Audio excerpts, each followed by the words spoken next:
Digital Influx are a London-based edtech company. We're offering a 12-part course for 8 to 11-year-olds to learn the basics of user experience principles and design thinking. Programs relating to STEM are important, as children should be taught how to think, not what to think.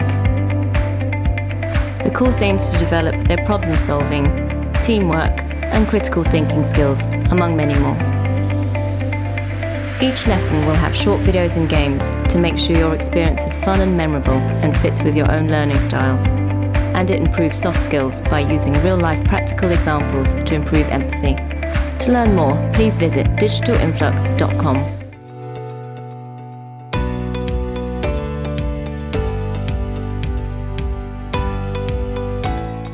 I was reading a book written by an Indian philosopher. I guess I mentioned that to Suj previously.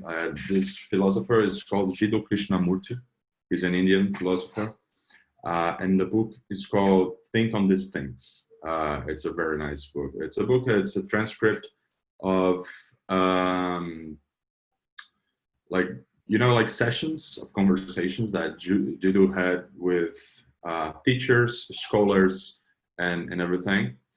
So among a lot of interesting and profound existential thoughts and comments, there's one that stood out for me, and basically just makes very clear for us that our educational system is broken. And I believe it's worldwide. It would be the exception, the countries that don't have a educational system that is broken, and that's why EdTech is thriving so much around the world, because it's really filling a gap. So we have always been taught in schools on what to think. So schools were used as a processing machine of making people equal and treating them equally no matter what. When we are taught on what to think, we are not being able to question the status quo. So yeah, we have been always taught on what to think and not how to think. And now that's the shift that I believe, and for that, I believe that teaching UX in schools will deeply benefit society. And for the aspect I mentioned before, empathy and problem solving, UX has this built inside of it, so, and you could even call this discipline problem solving or whatever, because I don't think it's only UX methodologies. There's a lot of things like conflict resolution, non-violent communication. There's a lot of topics that we could be teaching to our kids to really extract the most of their personality, and also making them aware on how to think. And so with this empathy and problem solving aspects of UX, I guess this is naturally a movement from what to think and how to think. And that's why, yes, most certainly we should start now. And that's why I guess what Digital Influx is doing is very nice as well. I believe that design can be taught to kids in the school. And there are many schools here in Brazil that are really expensive and bilingual, international schools that teach design thinking, robotics, Arduino, and philosophy and this kind of stuff. But that's not the Brazilian situation, I believe that there are worse problems that we have to solve before. I got some numbers. So here in Brazil, 60% of the population lives with less than $200 per month for a family. $200 per month for a family. 60%, not 16, 60. And 7% of the population is illiterate. But I don't believe this number, because Brazil government have robbed on this number a long time ago with Mobral. It was a program that teach people the alphabet letters and say they are literate. Yeah. So this number is fake. I believe it's much more illiterate on Brazil than this number. But let's guess that it's 7%. It means that these people don't know their rights and don't know their financial control, don't know what's happening, why everybody's wearing masks, what's a virus, you know, and don't know the risk of this kind of situation. And 7% of the population don't knowing it is enough to contaminate everybody, you know. So the education is really being in weight on this problem. Another problem that we have about teaching UX is about the internet connection. And not only about the education of UX, it's about education at all.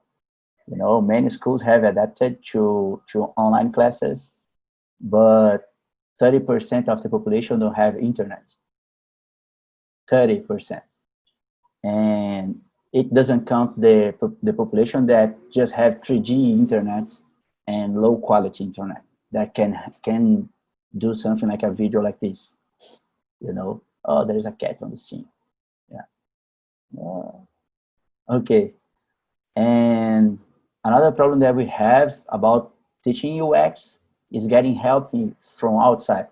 So Suj would like to teach UX design here, but there is the language barrier. So I'm graduated and have a bad English, but 5% of the population have English in Brazil, only 5%. So we live in a bubble, actually. Many of my friends, most of them speaks English. Actually, being Brazilian, we don't know Brazil. Yeah, we don't know this 5%, this 95%, yeah, that doesn't know English. So it's another barrier. So Suj would need to learn Portuguese to have classes here to the kids. Understand? So I believe that UX can teach the critical thinking, like Guilherme said. And the schools, most of them are not interested on these, like critical thinking, empathy, analysis, and questioning, disrupting, asking why. This is characteristic in design, you know, like we do it all the time. Why does it work like this? Why can't we do in another way? But schools don't look for it. They look for memory stuff, like you have to memorize the sequence of things, what we're gonna happen in a final evaluation that we have here in Brazil called vestibular.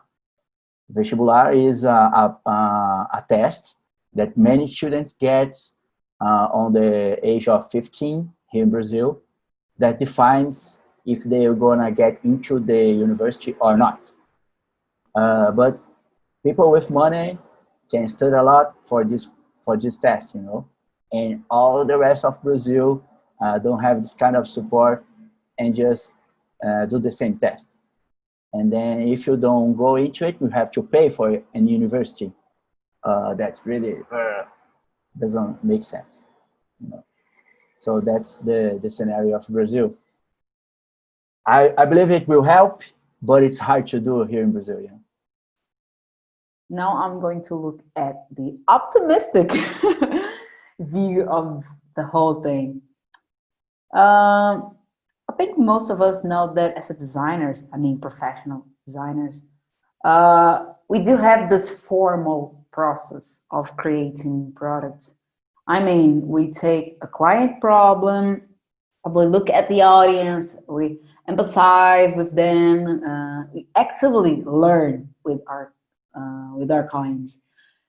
And I think about our user wants, what they need, we dream up ways of serving those wants and needs.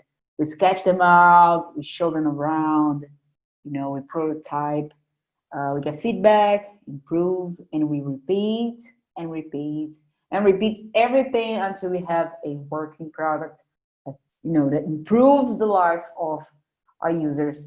And in my career as a designer, this process has taught me things I would never have known otherwise. I mean, most of you don't know, but before being a UX designer, you know, back in 2000 and I don't know, 12, 13, I used to be an English teacher. I didn't know any of this UX thing, problem solving, blah, blah, blah. And becoming a UX designer helped me um, looking at things differently.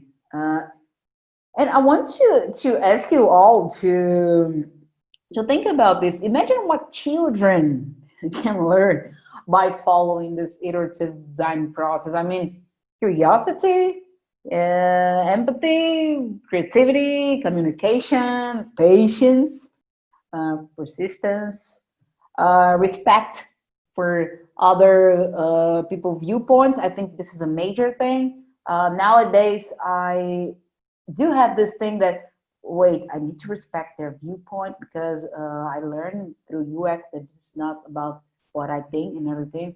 And I know that UX can be applied to anything that presents a problem, or maybe that only needs improvement. You know, not only software. I know many people. Many people ask me, for example, Bruna, UX is about sketching an interface, and then I give them this whole speech about how UX can change the world. Designing people is everywhere. Services everywhere you look, there's design on it. And if we give children the skills to join forces with each other to overcome a problem, it will be wonderful. It would be wonderful for them to grow into healthy kids, kind, productive adults. And I really think we should hope UX make its way into our school systems. I really should think that we must have this optimistic look on UX. I guess this is my optimistic speech. With my colleagues, of course, I believe it is totally a good idea. Actually, I don't know if you guys have heard about it, but a couple years ago, I was working on a project for a school that uses the PBL method. Have you heard about it? It's the project-based learning. And it's basically the design thinking process applied to a way to learn. Kids go and they kind of choose a project to make their, not their year about it, but make some months about that project, and then they research in the subjects that they have to learn inside that project. It's really close to what we do as a UX process. And what I was getting to say is that I not just believe in teaching UX as a subject, but teaching with UX as the process, the resource they have to access their subjects. And even more than that, in reviewing and rethinking or redesigning the whole education process with the UX design process. That's it.